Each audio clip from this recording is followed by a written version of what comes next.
So I've been wanting to make a video series on my current ongoing D&D campaign for a while now. The D&D campaign is a homebrew Monster Hunter themed D&D game.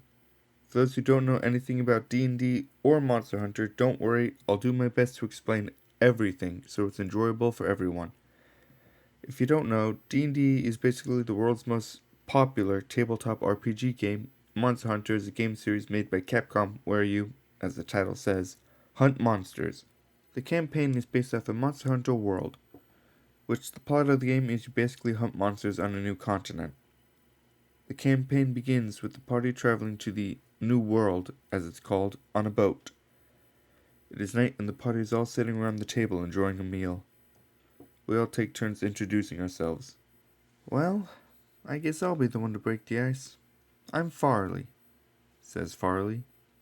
Hello, Farley. I'm Isaias, says Isaias. Cryptodeer is my name, Cryptodeer replies. I am Eldir, exclaims Eldir. You can call me Faylene, Faylene says. As the other players wrap up their character introductions, it finally comes to my turn.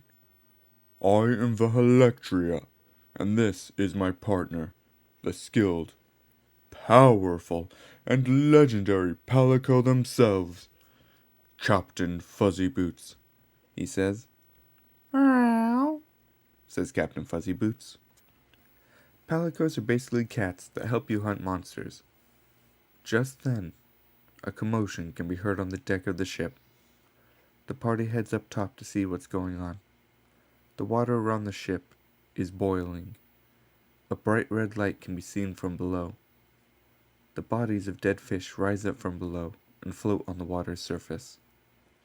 Several of the sailors start to yell at each other and begin running on the deck, heading to masts and ropes and various places on the deck. As they start working to get the boat to move faster, a massive black form, the size of a small mountain, rises out of the water. Behind the ship, it would blend in perfectly with the night sky, if it wasn't for the bright red magma spewing from its body. The black dragon, Dire Moralis. Dire Moralis is basically a volcano elder dragon that has to live in the water or else it will overheat and die. The crew begins to panic. The party goes to help the crew, splitting into two. One group heads to the main mast, the other to the back of the ship to help set the rudders. As the Dire Moralis stands over the ship, there's another commotion under the water. A Dalamadur slithers its way up the Dire Moralis and begins to attack. Dalamadur is another elder dragon, a giant snake, also the size of a mountain. The Dire Moralis and the Dalamadur's battle shakes the ship around in the water, causing people to fly overboard. The Dire Moralis shoots two magma globs that quickly harden into rock at the Dalamadur, but misses and the rocks come flying toward the ship. One heads to the group that went to the back of the ship. Everyone rolls a dexterity save and passes. The second rock heads for the main mast. The second group makes a dexterity save and everyone passes, except for me. Ow, the Helectria says. As the battle rages on, a massive wave is formed, shoving the ship into the shore, causing it to be destroyed and causing our party to be knocked unconscious. When we woke up, it was day. We look around the wreckage for a bit, and we don't find any survivors. The shore was right next to a giant forest, and we could see some sort of man-made structures on the other side. We decide to head through the forest to get to the structures and see if we can find anyone. We come across a small camp and decide to take a short rest, seeing as I had lost more than half of my health. As we start to head towards the buildings, in the distance we notice something off about the forest. Giant monster tracks and destroyed trees can be found heading off in the distance. The party decided to follow them deeper and deeper into the woods. We find ourselves in a massive opening filled with bushes and recently made tree trunks. Strange monster noises can be heard behind the edge of a clearing, behind a large rock. Everyone decided to draw their weapon and slowly approach where the monster noises were heard. Everyone except for Helectria and Captain Fuzzy Boots, who quietly jump into a bush to watch what happens. Isaiah manages to low roll on a stealth check and step on a stick, breaking it and alerting whatever was on the other side of the rock. Out from behind the rock climbed an elder dragon, half covered in black, half covered in gold, claws dipped in purple. A chaotic Gore Mangala. Isaiah creates a psychic link with it and tries to talk to it. He immediately takes psychic damage and hears a voice say one word in his head. Run. The party sheaths their weapons and runs. Farley takes some time grabbing for Electria from the bush, and him and Captain Fuzzyboots take off with the party. We spend several turns running away until we reach the buildings we see in the distance. As we pass by 2 columns from the buildings, a wooden barricade springs up and blocks the Gormangala from following. Despite being a wooden barricade, the Gormangala stops chasing us. It takes one look at the party and says, out loud, I'll be back for you. Great. We're 10 minutes in, and we've encountered 3 Elder Dragons and became the object of ire for one of them. I think I should now explain exactly what an Elder Dragon is. Elder Dragons are a monster hunter thing. And short answer, they are some of the most powerful monsters. Long answer, Elder Dragons aren't really related to any other type of monster. Anything closely related to them are dead, making Elder Dragons exist very far away from any living thing on the Tree of Life. That also means that anything that doesn't have any close relatives is an Elder Dragon. So not all monsters classified as an Elder Dragon are draconic or resemble dragons. Also, the Guild, which is a group dedicated to the study and killing of monsters, basically classify Elder Dragons as natural disasters and not monsters. Beings that should be avoided rather than hunted. Knowing that, the fact that we encountered 3 of them is really, really bad. Someone from the buildings walk up to us and basically give us some exposition. The place we are in is a small city called Astera, a place built by the hunters of the guild and used as a research base. They say we are the only members of our fleet that made it to shore alive. The party all decide to split up a bit in Astera to take care of a little business. Electria and Captain Fuzzyboots head to the housing area. He walks in and is greeted by a small feline. Felines are also small cats that help humans and humanoids. Basically, palicos are felines that help hunters hunt. Electria ignores the small feline and looks around the room. There are 4 bunk beds, 8 beds in total. One of the top bunks sat next to a window. Electria walks over and claims the bed and begins to settle in. This window can make a great escape route if the front door is blocked, he thought to himself. The rest of the party, other than Isaiah, head over to the small Wyverian sitting on top of a pile of books. Wyverians are basically elves in the Monster Hunter universe, except they're originally born from monster eggs for some reason. They speak with the Wyverian about the Elder Dragons we had just encountered. The Wyverian seems especially interested in the Dire Moralis. After they're done, Electria rejoins with the group, and they all head to the canteen, seeing as they haven't eaten breakfast, where they find Isaiah. He's having a conversation with another feline. This one bigger than the others and very muscular. What is this? The feline says. It's a Draco. Dragon Taco. Draco, Isaiah answers. The feline eats the Draco and is surprised by the flavor. Isaiah proceeds to teach the feline how to make a Draco. The group decides to sit down at the canteen and enjoy some Dracos. A hunter, who seemed to carry an aura of authority around him, walks up to the group and begins to ask questions about their experience, about the Dire Moralis, Dalamador, and the chaotic Gore Magala. After asking all of these questions, he leaves, and we head to the dorm so that the rest of the party can settle in. After each of us pick a bed and settle in, a paper slides under the door. Farley walks over and picks up the paper and reads it. It contains a contract of a quest, our first mission. We had to head out to the ancient forest, as it's called, and hunt down some macaws. A small, feathery, velociraptor-esque monster that doesn't really pose much of a threat and is more of a nuisance.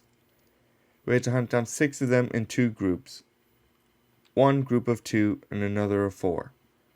There isn't really anything special about these fights. We pretty much killed the first group in one turn, and the second group didn't do much. Really, the only noteworthy thing that happened was how much the Macaws liked Faline. And not in a good way. I don't know why, but they really only attacked Faline. After a small genocide, and Faline coughing up some blood, we head back to Astera where we took a long rest. 1 8-hour nap later, and magically mended broken bones, we all head out of the dorms where we are greeted by a hunter who hands us another piece of paper. Apparently, out of the entire city of hunters, we are the only ones available for a mission, which in no way at all resembles Monster Hunter World at all. We head to the canteen and eat first, then head out. I should probably explain the importance of eating at the canteen. In the games, eating a meal boosts your stamina and your health for the duration of a hunt. So by eating at the canteen, we gain 10 temporary HP for our hunt. Considering how much health Monster Hunter monsters have and how much damage they can do, yeah, this is something we want to do before every hunt. As we eat, we look at the job we had been given. We are tasked with taking down a bulldrome, which is a giant warthog. As we enter the forest, we realize we have no idea where we should look for this thing. We make a survival check and find some monster tracks and follow them.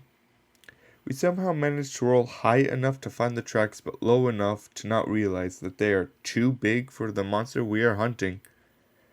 As we follow the tracks, we find the carcass of an Apanath, a small Stegosaurus-like monster that doesn't fight back and would rather run away from danger. They are commonly used for food for larger beasts. The carcass had several giant teeth sticking out of it. This is weird, considering how bulldrum don't have giant teeth. We head over to investigate, and several of us say we grab some of the teeth. "Are you sure you want to do that?" the DM says. We all proceed to debate for a good minute if this is a smart idea. A few of us ultimately decide to pull out the teeth, and several decide not to. Our DM then proceeds to say, if you grab a tooth, add 1 Devil Joe Tall Fang to your inventory. Our entire group proceed to exclaim an expletive that rhymes with truck. Remember how I said earlier that Elder Dragons are some of the most powerful monsters in the game? Yeah, some of. It's true that the most powerful monsters are Elder Dragons, but not all Elder Dragons on the same level. In fact, there are some monsters on par with a lot of Elder Dragons, and even more powerful than some. The Devil Joe is one of these monsters. For context, its full name is Devil Joe the World Eater, and they basically have a metabolism so high that they eat an entire ecosystem until they are destroyed and move on to the next. The fans also call the Devil Joe the Pickle. We naturally decided not to continue to follow these tracks we have been following. Eventually, we find the tracks of the bulldrome and follow them into a cave. We manage to catch it while it's eating and alert it of our presence. It begins to charge at the group with its large tusks. Just like the macaw, it targets Faline for some reason. Luckily, they are able to dodge out of the way. The group manages to surround it and attack. Several turns pass and we are trading blows with the bulldrome. Since we have strength in numbers, we manage to get some really good damage in before it stomps the ground, knocking some of us prone and runs away. As we get back up to our feet, we take some time to heal ourselves. Isaias uses his cooking skills to whip up a Draco and feed it to Faline, which heals them by 1d8.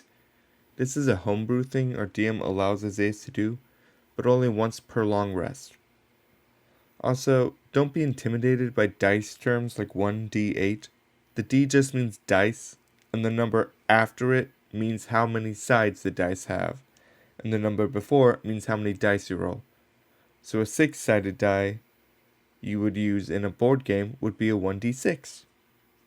The party members ask if anyone has any healing spells, to which Vahalectria remains silent. He knows Cure Wounds, but doesn't want to waste it, as he would say. He doesn't cast it on himself either, as he doesn't need to. The party then tracks down the bulldrome again, where we find it sleeping at what looks like a nest. As we quietly approach it, we notice a group of small feline-like creatures nearby. Grimalkins. Grimalkins are basically felines, but from the New World. They live in tribes and are rather peaceful, often helping hunters when they are out on hunts. We decide to talk to the Grimalkins and find out that they have been hunting the bulldrome too for several days. They have planned a trap and could use our help. We agree to team up with them. All we have to do is wake it up. Vahalectri decides to cast Ice Knife, a very powerful early game spell that can do 22 damage in one hit. I managed to do 5. The attack just barely does any damage, but wakes up the bulldrome, which charges at the party. It misses its charge, and the Grimalkins spring their trap. An explosion is launched, and the party ducks down as the bulldrome is set ablaze, killing it. As our party celebrates our victory, one of the Grimalkins walks up to Isaias and gives him a present. A small card deck containing 21 cards. Okay, here's the thing. A few players have never played D&D before, but most of them at least know a thing or two. Most of. The player playing Isaias is the exception. This Grimalkin walked past several party members and gave that deck to Isaias specifically. Our DM knew what they were doing. Isaias gets curious, asks, "What's this?"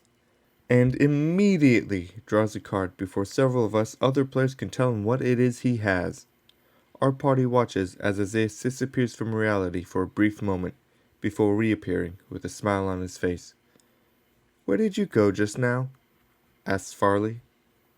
"I have the power of God, bitches," he replies. For context, as our party saw Isaias disappear, Isaias sees a thick fog form around him as he's pulled into another dimension. A being with 7 hands stands before him. "I shall give you the power to rewrite one moment from history, but only once. What moment would you like to rewrite?" the being says. "Wait, what the fuck is going on?" Isaias asks. "What moment would you like to rewrite?" the being asks again. "Who are you?" Isaias asks. "Fine. Take the power and use it whenever you want to." The card in Isaias' hand gives off a faint glow. "Whoa!" exclaims Isaias. The fog around Isaias then dissipates. Isaias finally understands what just happened as Farley asks him where he went. The player playing Isaias then pulls another card, once again before we can explain what it is he's holding and why that is a bad idea. "This is so cool. I wonder what this one will do," says Isaias. "Don't do it," says several party members before they are interrupted by Isaias pulling another card. He immediately loses all of his experience. "What?" asks the player playing Isaias. We finally get a chance to explain what Isaias is holding.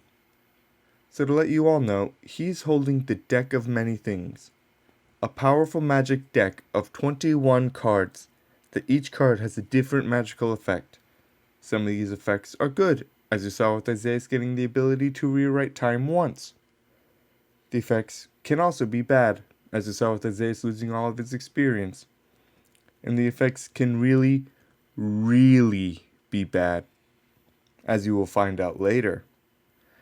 Our party then returns to Astera, and for some reason, the player playing Isaias decides to draw another card. Okay, so the DM was telling them a few things that could be in the deck, and they heard about the wish spell that they can get from one of the cards. For context, the wish spell is a 9th level spell, which is the highest level, and it basically lets the player wish for whatever they want. The DM can of course deny this wish, but you'll only see that if they wish for something overpowered or absurd, like wishing for the final boss to die instantly then and there. Wanting this spell, Isaias pulls another card as we enter Astera. As he walks past the Astera gate, he is hit by a falling man. He drew a card that made a level 4 fighter join the group and follow Isaias until death. What in the hell was... Juan? Isaias exclaims. Turns out the fighter that joined was Isaias' own cousin, Juan. Yes, that Juan. Everyone knows the stories of the legendary Juan. After all, you would have to be living under a rock not to know who Juan is. He's the legendary Mexican samurai dragonborn fighter. Legend says powerful monsters fear Juan and would rather off themselves than face him. Legends say Juan once beat an Alatrion in one strike. There is a story about a time Juan visited the king of a nation, and the king asked Juan to sit on his throne, so he could brag to the other kings that Juan's butt once touched his throne. Obviously, with Juan's introduction into the campaign meant that Juan was the hero of the story, the main character. But we weren't upset. We got to meet the legendary, powerful Juan. Truly, with Juan here, everyone in Astera is safe, knowing Juan would stop any threat. Thank you all for watching, and I hope you all enjoyed. This campaign is still going and gets a lot more entertaining. And angsty. Everyone has angst. If you look at the description below, you can find my Twitch where I stream, and my Twitter where I make announcements about my content. You'll also see a link to an Instagram page that belongs to the player who plays Farley. They drew all the amazing artwork for all the characters you just saw, as they've drawn much more, both related to the campaign and not. Do check them out, as all credit for all that artwork goes to them. Thank you all for watching, and have a great day. Goodbye.